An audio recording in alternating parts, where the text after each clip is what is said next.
গুড্ডি যখন অনেক ছোট ছিল তার মা একটা অ্যাক্সিডেন্ট করে মারা যায়। গুড্ডির মায়ের একটা আপেল বাগান ছিল। গুড্ডি এর পরের থেকে একাই তার মায়ের আপেল বাগানটা দেখাশোনা করত। একদিন সকালে গুড্ডি তার আপেল বাগানে আসে। এসে দেখে তার আপেল বাগানের সব গাছগুলো কালো হয়ে গেছে। আর এই দেখে গুড্ডি অনেক কষ্ট পায় আর অনেক কান্নাকাটি করতে থাকে।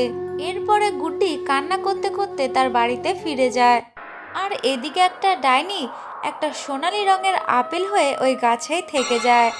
এরপর থেকে যখনই ওই আপেল গাছের ধারে ওই আপেলটা খেতে আসতো কেউ, ঠিক তখনই ওই আপেল থেকে একটা ডাইনি বেরিয়ে এসে তাকেই ধরে খেয়ে ফেলতো। এমনই একদিন ওই গাছের ধারে একটা ঈগল পাখি আসে আপেল খাওয়ার জন্য। ঠিক তখনই ওই আপেল থেকে একটা ডাইনি বেরিয়ে আসে আর তাকে ধরে খেয়ে ফেলে।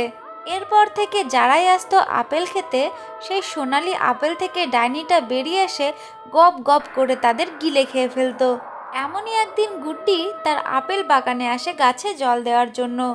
ঠিক তখনই গুড্ডি দেখতে পায় সেই সোনালি আপেলটা। সেই সোনালি আপেলটা দেখে গুড্ডি যখনই ওই আপেলটার কাছে যেতে যায়, ঠিক তখনই সেই ডাইনিটা ওই আপেল থেকে বেরিয়ে আসে। আর বেরিয়ে এসে যেই না গুড্ডিকে খেতে যায়, ঠিক তখনই গুড্ডির মায়ের আত্মা এসে সেই ডাইনিটাকে জ্বালিয়ে পুড়িয়ে ভস্ম করে দেয়।